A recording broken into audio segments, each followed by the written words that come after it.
Question 8. The diagram shows 4 waves drawn to the same scale. So here we have for y displacement and for x distance for all of them. So now let's look at the options. Which statement is correct? Option A, the amplitude of wave P is the same as amplitude of wave R. Yes, the amplitude is the vertical displacement here. So both, they have the same length. So this is correct, this is true. Let me keep reading and see if I can find a better option. B, the amplitude of wave S is double of the amplitude of Q. So this is Q amplitude and this is S amplitude. Though it's not double, it's the same value. So this is false. C, the wavelength of wave Q is double of the wavelength of P. So if you look closely, the wavelength of P, the wavelength of Q are the same, which makes this option incorrect, false. That's option D. The wavelength of wave S is the same as Q. This is not correct. This is the one cycle and this is one cycle. So the wavelength S is half actually of the wavelength of Q. So this is also incorrect. So the answer is A. Question 9. Diagrams X and Y shows the passage of water waves around an obstacle and through a gap. This is the obstacle and this is the gap. The thick lines are barriers. These one are barriers of the wave, and each thin line represents a wavefront. Which statement is correct? So what it means is this line represents the crests. Kind of is just a sketch here. So these are the crests. Option A, diagram X and Y both illustrate diffraction. This is correct. Diffraction is the bending of the wave when passed through a barrier or an opening. This is the barrier and this is an opening. So both are diffraction. So this is true. B, diagrams X and Y both illustrate interference. So interference is when one wave meets with another wave like this. This is wave A, wave B, and they add their vertical displacement to make a taller wave in some points. So this is not interference. This is false. Only diagram X illustrates interference. No, there is no interference here between waves. So this is false. And D, only diagram Y illustrates diffraction. Very tempting, but that's not true. So this is also diffraction. So this is false. So the answer is A. Question 10. The diagram shows a water wave approaching a barrier with a gap. The wave reaches point P. What is the name of the effect that causes the wave to reach point P? Even though point P is kind out of sight on the plane wave that is coming, but it's going to reach because diffraction. Look at this. 1, 2. I didn't do a good job because in diffraction, the wavelength here and the wavelength here are the same. This is the wavelength. But the bottom line is this. The point P is going to be reached by this wave because of the bending of this wave when passed through this gap. So the answer here is diffraction. Question 11. Which waves are longitudinal? So this is light. Light is not a longitudinal wave because light can travel through vacuum and through a medium. So A is not correct. Longitudinal wave is a type of wave that actually travels and not to mention that light is a transverse wave, which means the particles they move up and down as the wave travels in one direction.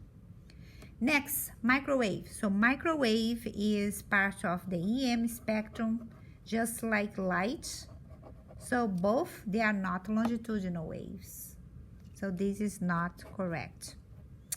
Water waves. So water waves is not a longitudinal wave because the way that propagates is outward, like this. Sound waves, yes, this is a longitudinal wave because the particles in the median move back and forth as the wave propagates. So the answer for this question is D. Question 12. The diagram represents a wave. This is the displacement and this is the distance. How many wavelengths are there between X and Y? So if I make small sections of this distance between X and Y in terms of quarter of a wavelength, I can do this. So right here you have a quarter of a wavelength, and here I have a half of a wavelength. These I have another half of a wavelength, and these I have a quarter of a wavelength. Actually, I'm going to rephrase this. I said that I will cut into quarter, but here it'll be easier just to get half. So now let's add all this.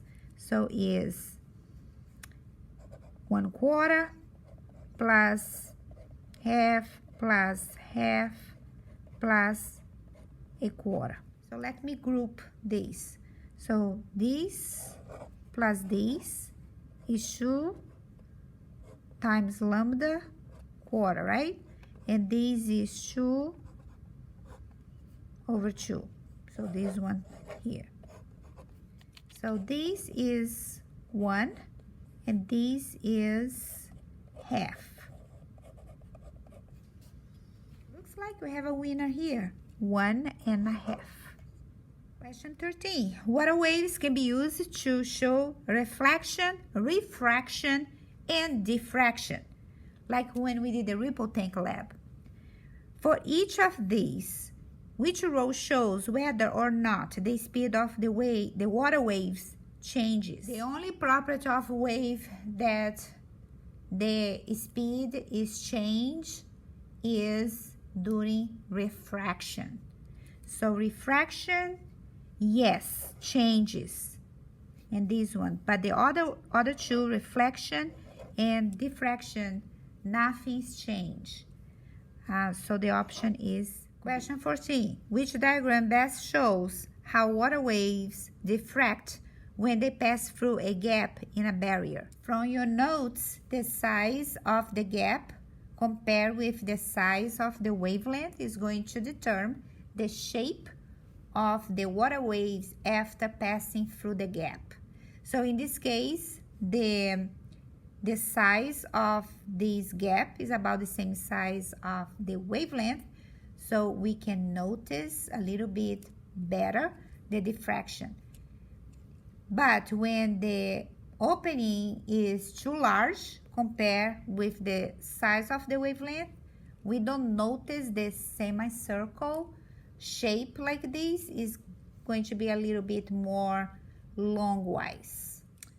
Okay, so this here is showing a gap is smaller than the wavelength. So we should have a better, more diffraction here, and this is kind of spread out. So this is not a good option. So let me take a look on C. Let me go this way. On C, everything looks good, but the size of the wavelength here, no, the size of the wavelength remains the same. In this case here, the option A, the size remains the same, but the shape is not correct. Here, the shape is correct, but the size of the wavelength is not correct because this is larger than this. Let me go to this one. I even don't know what is this. If we have a gap and the size of the wavelength is the same, correct, but you're never going to observe something like this. So it should have like a shade of a semicircle type of pattern. Now let's go back to B. So this is no, this is no. I know by elimination is B, but let's take a look why. So first, the size of the opening is about the same size of the wavelength, and the shape is correct, is more pronounced, and which means more semicircle, not like this guy.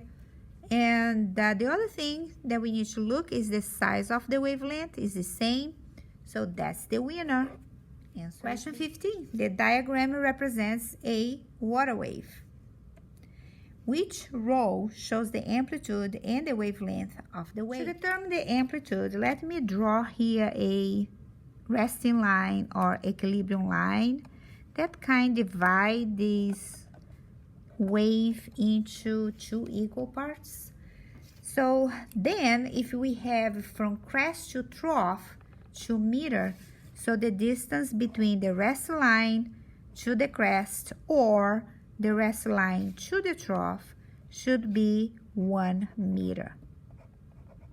So in terms of amplitude, you have two options here, 1, 1. Now it's going to be defined by the length of the wavelength. So let's take a look. From your notes, a wavelength can be measured between 2 consecutive crests, 2 consecutive troughs, or 1 complete cycle.